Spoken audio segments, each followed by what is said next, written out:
Greetings. Welcome, Jordan Peterson fans and those who may be interested in learning more about Jordan Peterson, or whatever you hear because of the title that I'm going to give it about Jordan Peterson. I'm glad that you're with me. This is an unscripted video discussing Jordan Peterson's book, The Maps of Meaning.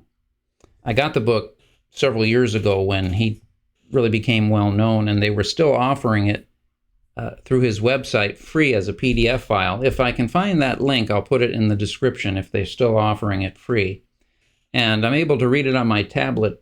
And the only app I really found that works well for reading PDF files is Read Era. It allows me to turn the tablet sideways, and then the text is made larger, and then it's much more comfortable to read than oftentimes with a PDF. And then it allows me to highlight and make quotes that are listed on my tablet, so that all in one place with all the salient points that I want to look at, things I want to discuss, I have right there. So that's a wonderful advantage of that. Well, I'm a local church pastor, and when Jordan Peterson came on the scene, really became internationally known several years back, I had already become aware of him by having just done some YouTube searches on various topics. I've always had an interest in psychology, but also philosophy. And he had a video on phenomenology when he was talking about phenomenology as it relates to psychology. And I felt he was very engaging, someone who really made his lectures very interesting. And so I already was aware of him before he kind of blew up. And one of the things I immediately recognized is that he was a gateway for many people into considering faith, religion, and ultimately for me as a Christian pastor, it meant a gateway to discussing with people Christ. Of course, and just to be forthright, above board right from the beginning, I believe Christ is the fulfillment of these things. Not that other religions and other philosophies, things like this, don't have things that are true about them. But as a Christian, I believe that ultimately Christ is the culmination and the incarnation of these things in its purity. But so Jordan Peterson, he brings people into this faith perspective because he meets them where they are in our world, which is, and you find this in the very first chapter that I was looking at again of his Maps of Meaning, when he discusses the loss of faith for Western people especially, but people around the world. A loss of faith that has happened because of what I would call scientism. He doesn't call it scientism, but he says because of science, because of the scientific method, because of the emphasis on the material world. And as a pastor, I've long had an idea of scientism as a competing understanding of reality, that everything can be explained from the viewpoint of scientism, as another word for this would be materialism. It can all be explained by looking at matter and how matter functions and the quantifying and of matter. But Peterson points to another world that in the past people were aware of this world through things like philosophy, but he points to it through the means of, particularly through analysis of myths and stories and their psychology, how they create an experience of meaning in people. And this experience of meaning, in his book, Maps of Meaning, pointing to the truthfulness of these things that one cannot necessarily see. You know, in the biblical tradition, faith is the evidence of things hoped, the substance of things hoped for, the evidence of things not seen. Well, you might say, sometimes I think for Jordan Peterson, meaning is the evidence of things not seen.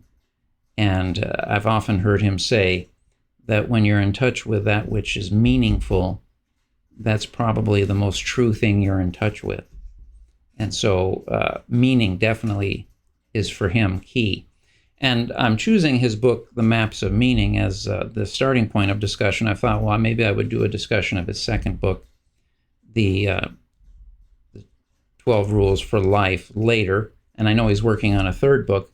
But to really understand the basis of his thinking and where he's coming from, you do need to look at his book, The Maps of Meaning. And whenever I've heard him do interviews or whatever, he's really speaking out of all of the research and interest that brought that book up into being. I have watched through at least one of the years of his lectures on the book Maps of Meaning, and have dabbled with different years here and there. And I find it very fascinating, and there's a lot that I can sign on to there and think is true. And one of the first quotes I highlighted in chapter 1 of the Maps of Meaning, he writes, "If a culture survives and grows, does that not indicate in some profound way that the ideas it is based upon are valid? If a culture survives and grows, does that not indicate in some profound way that the ideas it is based upon are valid?" What he's saying there is, and he said this before, that he is, when it comes to truth, he has used the idea that he's a pragmatist in the way that William James, the great American philosopher, psychologist, was a pragmatist. That is, the real is what works. And Mortimer Adler, a guy I'll mention at different points here, who was a philosopher and editor of the Encyclopedia Britannica and the great books of the Western world, and taught philosophy at the University of Chicago and at other places. He often said that William James was a realist in the sense of how the ancient philosophers were, that we really are in touch with the real world, but that the test of the real is that it works. And this actually goes all the way back to Plato, who himself, in arguing with sophists, pointed to that fact that, I think it's in the Theaetetus, I always forget which dialogue it is, that the sign that there is a real reality, and that not just every way will work, but there is that real way things are, is that it works. And so Peterson picks up with that in his book as a way of and beginning with it. And this points out something interesting, I think, at least from the beginning of the book, and that is his interest in how societies order themselves. On the one hand, he, especially in his 12 Rules for Life, he's going to look at personal conduct, personal ethics, personal ways of living. And but on the other hand, he's also interested in the larger way in which people organize themselves, political philosophy. And specifically, he has a fascination, as you may know, with communism more than fascism. I mean, he doesn't, in his home, he's got all kinds of posters from the Soviet era, big picture of Karl Marx. Not that he's a fan. He sees these as great folly, especially as far as I can tell, communism, because it purported to be scientific and based in science. You might say that the Soviet experiment in communism is an example of scientism in the extreme, the idea of scientific materialism, of basing everything off of that's what's real, and that through this system that one develops, one can jettison all the things that of the past that were based on this invisible reality of these cultural traditions, understandings of the real, that there is a real way in which you should live, not necessarily rooted in scientific experimentation that you can't quantify, and yet you can see works by how people have lived and found it to be successful. And so his encounter with communism is and he quotes, he gives the long quote of Nietzsche, Uh, and he often hails Nietzsche as the prophet of showing that these things are not, in a sense, rooted in the real, rooted in the natural, socialism as it was understood in the communist way. And he said, Nietzsche prophesied, and this is quoting Nietzsche. Nietzsche says, in the doctrine of socialism, there is hidden rather badly a will to negate life. The human beings or races that think up such a doctrine must be bungled. Indeed, I should wish that a few great experiments might prove that in a socialist society, life negates itself, cuts off its own roots. The earth is large enough and man still sufficiently unexhausted. Hence, such a practical instruction in demonstratio ad absurdum would not strike me as undesirable, even if it were gained and paid for with a tremendous expenditure of human lives. Nietzsche is saying he wouldn't mind seeing that experiment. Nietzsche would talk in these kind of extreme ways that, well, we've got a lot of human beings, and if they would do this reductio ad absurdum of actually trying to bring into being the kind of state that they're envisioning, it would bring about the destruction of human lives. And Peterson often points to the fact that Nietzsche prophesied what happened basically in the Soviet Union and these other communistic states, and that it's a negation of life, that it's something unnatural about it. And its unnaturalness, it brings about this kind of destruction that we've seen. And I think that's another thing about Peterson that makes him very fascinating, is that he does ground human beings in nature. In fact, he deals a lot with biology, evolutionary sciences, evolutionary psychology, and grounds human beings in their physicalness, in their naturalness, in their having instincts and drives, and that they're bound by nature, you might say. And so he's working this all out with that, and I think that makes it quite appealing to a lot of people, because they can see where there's a kind of where it makes sense to them, that it fits a lot of the things that they have come to believe are true. Some other quotes he says here that he says about science. Science might be considered description of the world with regards to those aspects that are consensually apprehensible. Just a fancy way of saying that we all can say that we see these concrete things in the world of time and space. Or he says, specification of the most effective mode of reaching an end. He's talking about in regards to the material world. Myth can be more accurately regarded as description of the world as it signifies for action. He's specifically looking at myths across cultures, and he sees them as ways of describing how one should act within the world, and that there are right ways of acting. Now, the interesting thing that you don't hear a lot from Jordan Peterson, and I find fascinating, I'll be interested, I've read large parts of this book, but as I'm reading through it, I'd like to see more of, and I wonder if I will.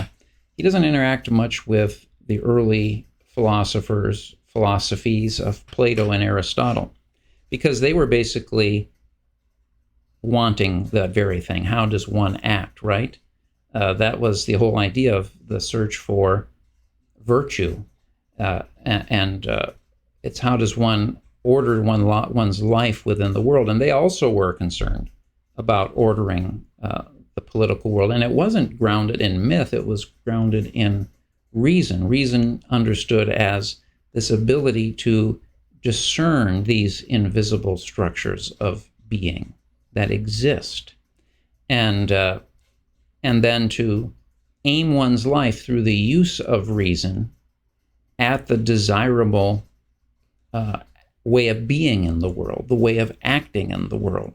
And very simple example, again, is Aristotle's Nicomachean Ethics, where he basically says, there's these extremes that you can follow. When it comes to money, you can be miserly, or you can be where you're blowing your money all the time. And between that is the generous heart that gives, that is outgoing with one's money, not miserly, but not foolhardily spending everything. And one can discern through one's rationality that this is what is the right way. Again, I often use the example of courage as the mean between being foolhardy and rushing into something without thinking about it and just looking for a fight all the time, in a sense, and then cowardice. But courage is that golden mean that Aristotle, and this is not something rooted in myth, but it signifies for action, as Peterson says, but it's doing so believing that there is a right way to act within the world. Because much of what Peterson is bemoaning is the loss of traditional morality. And you find that throughout, and he really grounds that traditional morality in myths and his own sense of a loss of his faith as a child, and his simple faith as having been brought up in a fairly conservative Christian church, and having taken the Bible in a very literalistic way. And I want to be careful with that, because I believe in taking the Bible literal where it's meant to be taken literal. I'm not someone who seeks to demythologize the Bible. I believe that the key is where it's meant to be symbolic, take it symbolic, and where it's meant to be literal. My own view of the Bible is I think it's totally trustworthy when we interpret it according to the ultimate divine purpose for the book. And I locate purpose in the divine purpose above the author of the particular text, because the author was often speaking more than that person knew. But that's a whole side issue. But for Peterson, what happens is he has a loss of faith, you might say, in his Christianity that he describes at the at the beginning of his book, The Maps of Meaning. And he talks about how this has affected Western culture in general, that his experience is the experience of Western culture. And in so doing, he's trying to help rescue and bring back a sure grounding for Western culture, if we can't, in his view, any longer, if it's impossible for modern people to inhabit the world of the Bible and to live from the Bible, how might they, in a more, I guess, rational way, or you might say, with, as some people speak about, critical consciousness being the modern way of thinking. It's a different consciousness than the ancients had. We have this modern scientific consciousness. Peterson's trying to ground our ability to do that by saying, well, these myths, they are actually referring to something. If we don't take them literally, that doesn't mean that they're not referring to something. And as we'll see, I think there's a lot of truth to what he's saying, but I just want to say that there were people long before modern people. You know, Socrates wasn't one who spent a lot of time really focused on the Greek gods. Plato, they weren't deriving their beliefs basically from the myths of their day. They were using reason. Plato would have this, Socrates, this dialectic method as a way of being able to discern the structures of being. And I'm using being in this comprehensive term to refer to all that exists. There are things that exist that are visible and things that exist that are invisible. I've got the Oxford Companion to philosophy here. And in their section on being, they talk about this, that that being has to do with all that exists. Being, in this sense, has various modes. Thus, the being of concrete physical objects in spatio-temporal is spatio-temporal, while that of abstract mathematical entities like numbers is eternal and non-spatial. Again, that's something I think most people can all accept, is that abstract mathematical entities are non-spatial. They don't exist in the material world. So we already agree that there's something that has being, that it has existence. It's a real reality. Abstract mathematical things are real, and that we can use them to understand the physical world, the material world, and they shed all kinds of light when used in science to help us understand. They work, to use Peterson's understanding. But what the philosophers were saying, and this was the idea of Plato with his forms, that there are, just as there's mathematical realities that are not visible, but shed this light on our existence, so there are these ideas. That was the Greek word for forms, ideas. Again, I mentioned Mortimer Adler. Mortimer Adler, this famous for his proclaiming the great ideas. He comes up with this great book, this Great Books of the Western World, this collection that Encyclopedia Britannica put out. And a former pastor of the church that I pastor, he gave me his copy, or his set of the Great Books of the Western World. And Mortimer Adler develops a 2-volume synopticon, whereby he collects into one space articles on all of the great ideas that have shaped Western culture. And then he had a team of, I can't remember how many people, and I know over $1 million was spent to produce this book this was before the time of computers, where they would go through all the great books of the Western world, and they would show where these ideas are found in the great books. And in his book, The 6 Great Ideas, Adler talks in the beginning about, he talks about Plato, right and wrong.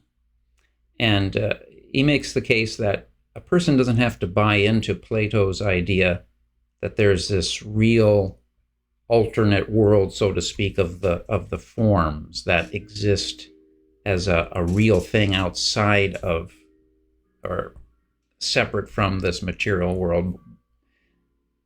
To believe that, you don't have to believe that to believe that the great ideas that have been a part of the great discussion of civilization are not real realities that, like these mathematical equations, shed light on existence and enable us to navigate reality.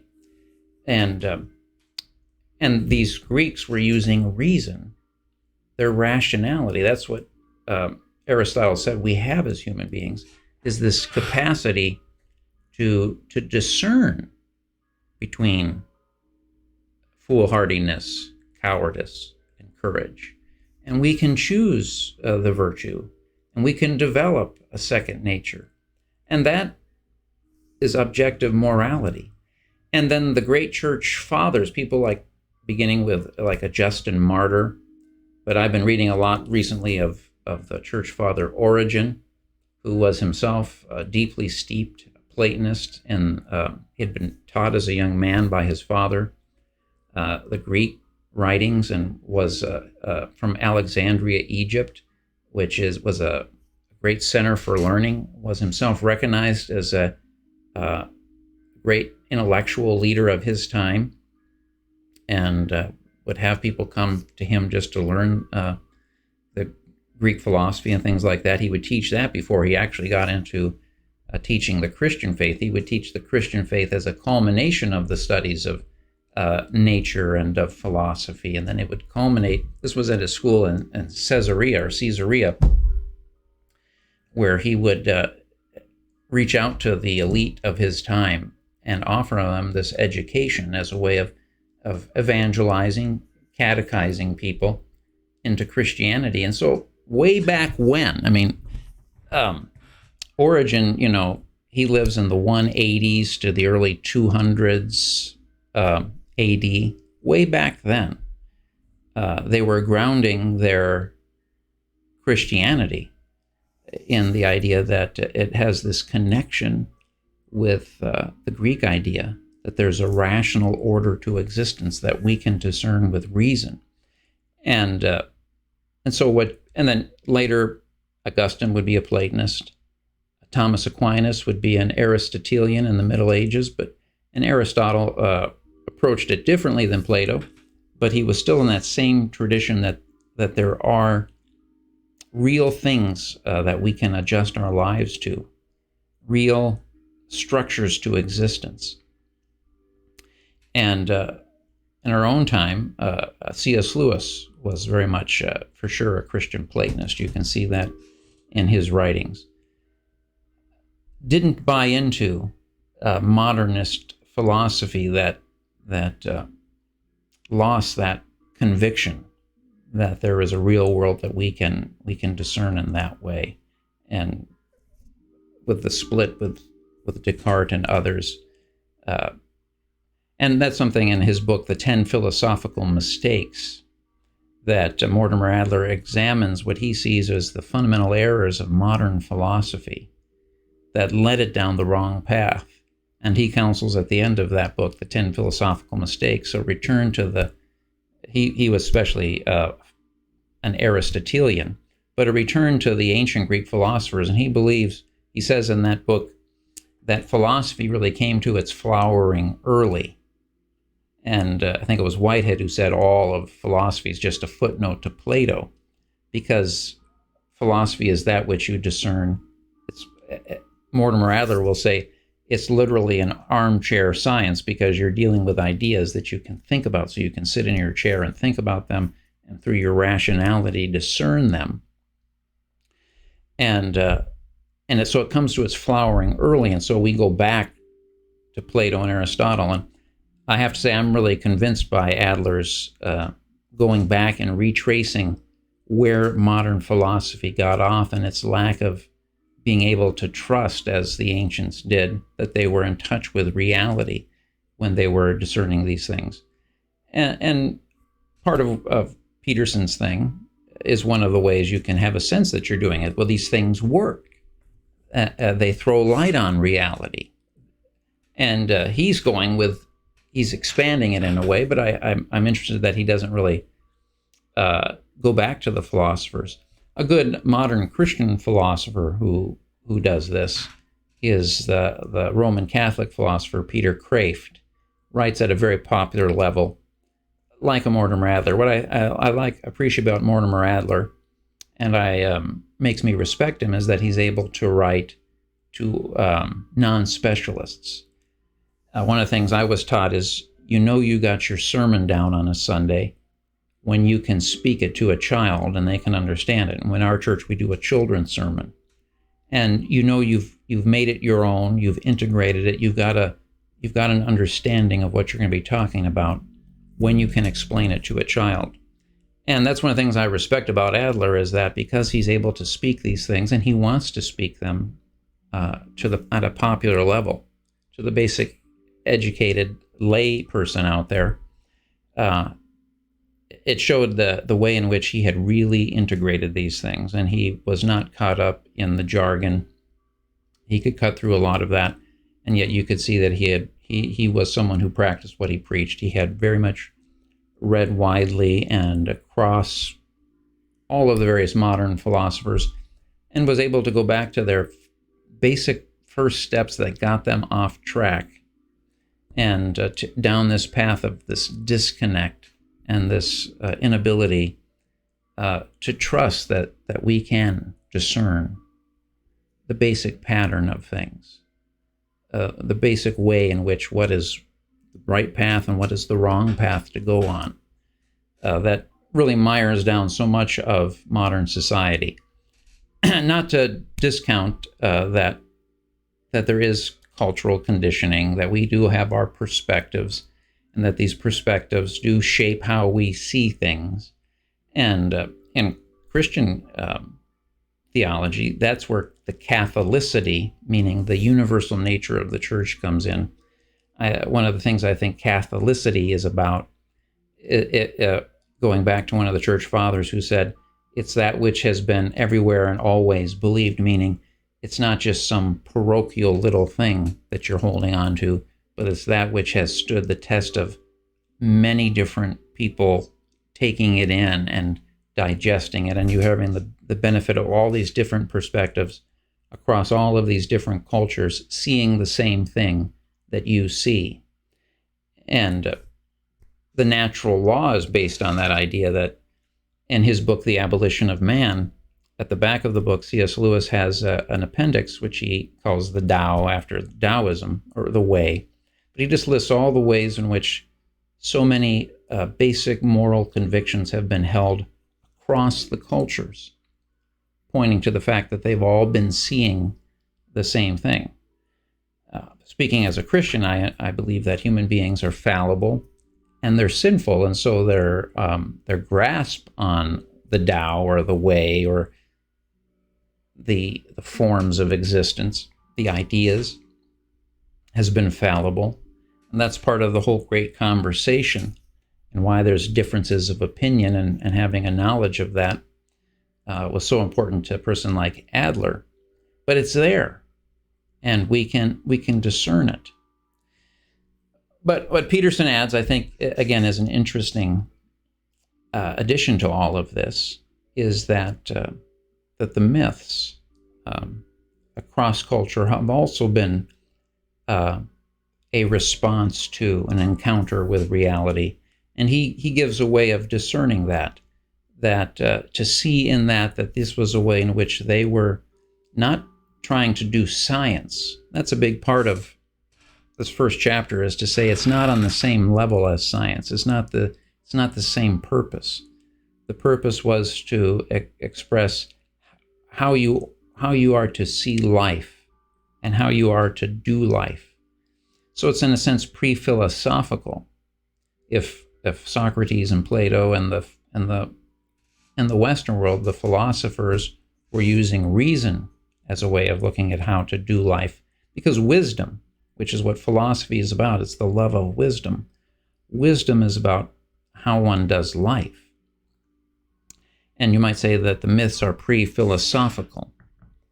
And again, great Christian authors of the 20th century who also were able to speak at the popular level. People in the Catholic world like G.K. Chesterton and Tolkien, and the Protestant C.S. Lewis. These were all people who valued myth, valued story. Chesterton believed that the pagans were much closer to the truth than modern materialists, and he often spoke like that in appreciation of the pagans. And Peter Kreeft from Boston College, this philosopher, he sees himself much in the same line as a Chesterton, Tolkien, Lewis. He really loves those particular people, and he tries to write at that level, and I appreciate that about him. He's got a great lecture series, The Platonic Tradition, where he speaks at a very ordinary level about the things I'm talking about, and another one on Thomas Aquinas, and another one on ethics. Just some great audiobook lectures you can get by him. But all this to say that in Peterson, you have a way of looking at how then might these myths be doing that? How might they be equipping people for action? And he uses, and he's beginning to set up in this chapter 1, the idea that they go back to this deep need to understand the area around you, that even animals, they need to first figure out the area around them, the lay of the land. He calls that explored territory. And then they have to have that which they're going towards, that which they're going towards. So I'll be interested to see more of how he works that out, because of course that which the philosophers are going towards is that virtue that reason discerns. And the Christians who would come afterwards, Justin Martyr, Origen, Augustine, drawing on Plato, would say, of course, then it's the Christ who we see as the embodiment of the virtues, the embodiment of the truth of being. And that's what we're going towards. Well, I think I'll stop there for now. I've been rambling on, and these videos I'm going to do, I'm not going to put a whole lot of planning them out. So if that's what you're looking for, I apologize. I'm not going to do that. I want to be able to do them without it becoming a chore. But so this will be somewhat of doing some riffs on some free associations on the ideas of Jordan Peterson as it interests me, and I'll just take my time and work through them slowly but surely. This maps of meaning and other things by him. And if it interests you, I invite you to come back and join me as we go through that together.